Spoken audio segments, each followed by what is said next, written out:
උණකාරයා වතුර ඉල්ලනවා වගේ දැන් සෑහෙන කාලයක් තිස්සේ මේ ගරු සභාව තුල ගෙවිණු අවුරුදු දෙකකට වැඩි කාලයක් තිස්සේ අපි ඉල්ලන්නේ ගරු ඩලස් සලහප්පෙරුම් මැතිතුමා කිව්වා වගේ මේ රටේ මහ ජනතාවගේ ඇත්ත ප්‍රශ්න සාකච්ඡාවට ගන්න අපට තියෙන අයිතිය අවස්ථාව.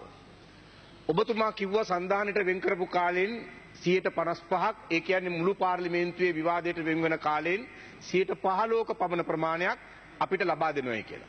ගරු කතානායකතුමනි දවසක විවාදයක් පැවැත්වෙනකොට සමහර වෙලාවට එක മന്ത്രിවරයෝ 4 දෙනෙක් අපේ කතා කරොත් එක മന്ത്രി කෙනෙකුට හම්බෙන්නේ විනාඩි 10යි. එතකොට ඔබතුමා දන්නවා ඒ වගේම අපට කල්තැබීමේ යෝජනා දවසක විවාද ගන්න තියෙන අවස්ථා ඉතාම සීමා වෙලා තියෙනවා. මේ රටේ තිබෙනවා අද ඉතාම තීරණාත්මක ප්‍රශ්න. ආණ්ඩුවේ අනුබද්ධ විපක්ෂයේ නියෝජනය නොකරන ප්‍රශ්න. ජිනීවාවල සිද්ධ වෙන ක්‍රියාදාමය ගැන අනුබද්ධ විපක්ෂය කටක් කරින්නේ නැහැ.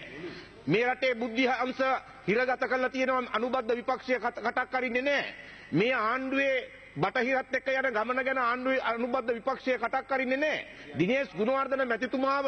දිනේෂ් ගුණවර්ධන මැතිතුමාව නිරපා හරිනකොට අනුබද්ධ විපක්ෂයේ එක කොටසක් ඒකට පක්ෂ වෙනවා අනිත් කොටස නිහඬව ඉන්නවා. ඒ අනුව පේනවා ආණ්ඩුවට අනුබද්ධ විපක්ෂයට දී තිබෙන අයිතිය හා වරප්‍රසාද ඒකාබද්ධ විපක්ෂයේ മന്ത്രിවරු 51 කණ්ඩායමට අද ලැබිලා නැහැ. මෙන්න මේ විකෘතිය වෙනස් කරන්න ඔබතුමාට වගකීමක් තිබෙනවා ගරු කතානායකතුමනි. උකුල් ඇටේ ලෙඩේට බුකුල් ඇන්නාම සුව වෙන්නේ නැහැ කියලා අපේ පරණ කියමනක් තියෙනවා.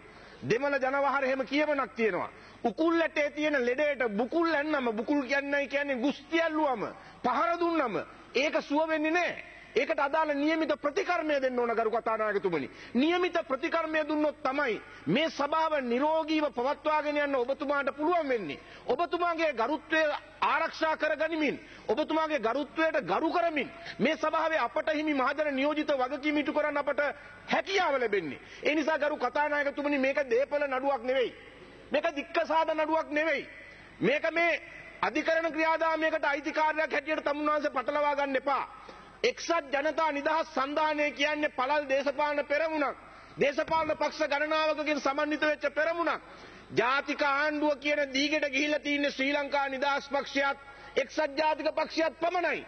එක්සත් ජනතා නිදහස් සන්ධානයත් එක්සත් ජාතික පක්ෂයත් ජාතික ආණ්ඩු දීගයකට ගිවිසුමක් අත්සන් කරලා නැහැ.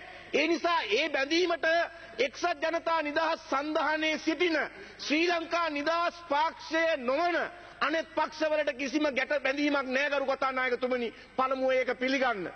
ඒක පිළිගන්න. ඒ වගේම 48 ලක්ෂයකගේ ජනවරම නියෝජනය කරන්න ඒ දිනපු 95න් 51ක්වත් අද ඒ කොඩිය අතට අරගෙන මේ සභාවේ ඉන්නවා. ඒ කොඩිය අතට අරගෙන වැඩ කරන മന്ത്രിවරුන්ට අර ලක්ෂ 48කට වැඩි ජනතාවකගේ අදහස මතය හඬ මේ ගරු සභාව තුල නියෝජනය කිරීමේ අයිතිය පිළිගන්න. ඒ අයිතිය දෙන්න. ඒ විතරක් නෙවෙයි ගරු කතානායකතුමනි. ඔබතුමාට මම මෑත අතීත උදාහරණ දෙකක් කියන්නම්. එක්සත් ජනතා නිදහස් සන්ධානයෙන් ජනතා විමුක්ති පෙරමුණ ඡන්දය ඉල්ලුවා 2004. 2005 ජනාධිපතිවරණයට පෙර ජනතා විමුක්ති පෙරමුණ ඒ සන්ධානයෙන් කැඩිලා විරුද්ධ පක්ෂයේ වාඩි වුණා. එදා හිටපු කතානායකතුමා ඒ ජනතා විමුක්ති පෙරමුණ තරඟ කළේ සන්ධානයේ බුලත් කොලේ ලකුණෙන්ය. ඒ නිසා ඒ අය වෙන්නම කැඩිලා ආවම තරඟ කරපු පක්ෂයේ නොවේය. ඒ තර්කය දාලා ඒ മന്ത്രിවරුන්ගේ හඬ යටපත් කරන්න ඒ බලය පාවිච්චි කළේ නැහැ.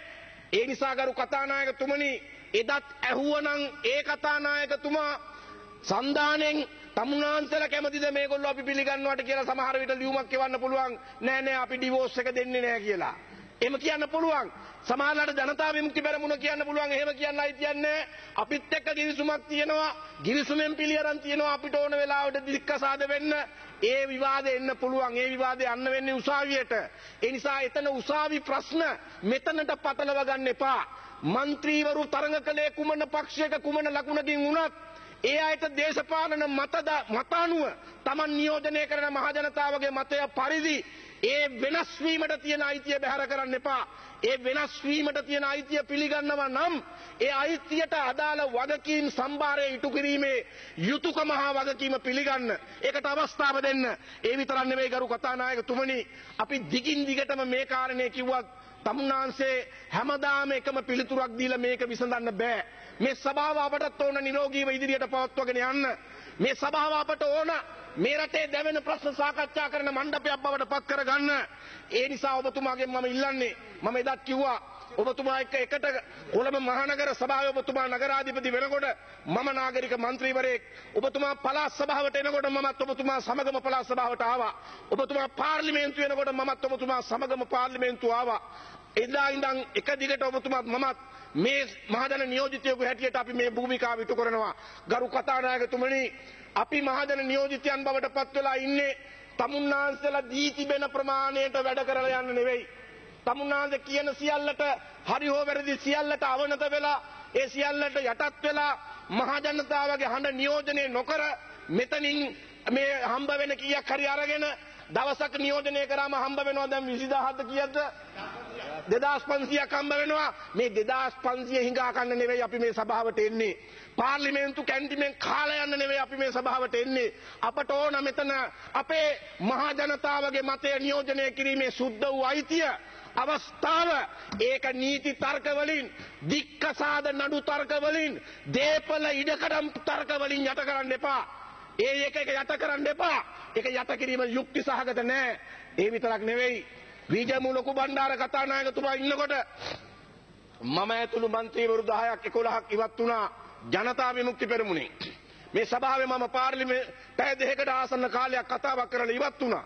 එදා ඒ ජවිපෙන් තරඟ කරලා සීනුව ලකුණෙන් තරඟ කරලා පත්වෙච්ච අපිවත් එදා විජයමු ලොකු බණ්ඩාර කතානායකතුමා වෙනම කණ්ඩායමක් හැටියට පිළිගෙන ඒ අවශ්‍ය කරන අයිතීන් අවස්ථාවන් ලබා දුන්නා. ඒ නිසා ගරු කතානායකතුමනි ඔබතුමාගේ මඟ පෙන්වන්නන් වන්නේ పూర్ව කතානායකවරු මිස සංධානයේ ඊනියා සභාපතිලා ලේකම්ලා නෙවෙයි. ඔබතුමාගේ ආදර්ශය විය යුත්තේ పూర్ව කතානායකවරුන්ගේ තීරණ මිස නිමල් සිරිපාලලගේ මහින්ද අමරවීරලගේ ලියුම් කියුම් නෙවෙයි. ඒ නිසා ගරු කතානායකතුමනි ඒ ප්‍රශ්නේ අපිට අධිකරණ මගින් විසඳ ගන්න ඔබතුමා ඉඩ හරින්න. ඔබතුමා අපිව පිළිගත්තොත් වෙනම පක්ෂයක් හැටියට ඒක එතුමන්ලා හිතනවනම් කරුණාකරලා මට ඉඩ දෙන්න. ඒක එතුමන්ලා හිතන කතා ගන්න අවස්ථාව දෙන්න මම එකඟුණා. ගරු කතානායකතුමා මේ වාඩි වෙන්න. එක්කප්පා නැත්නම් අවස්ථාව දෙන්න.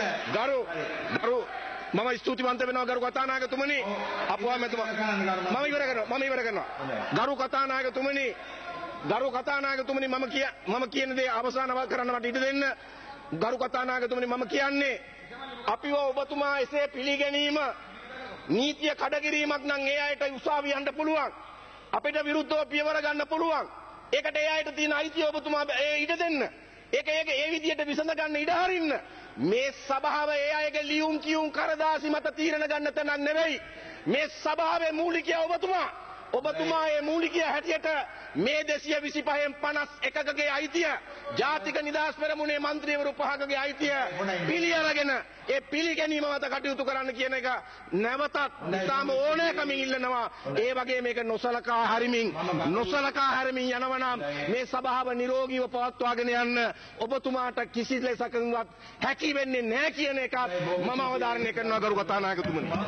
මම එදා විමල් වීරවංශ මැතිතුමාට එකඟ වුණාද මේ සතියේ දවස් 3ක් ඇතුළත අවස්ථාව දෙනවා කියලා. ඒ නිසා තමයි එතුමට මේ අවස්ථාව දුන්නේ. මගේ යුතුයකම මන්ත්‍රීවරුන්ගේ අදහස් ප්‍රකාශ කිරීමට ආණ්ඩු පක්ෂය අනෙක් පක්ෂය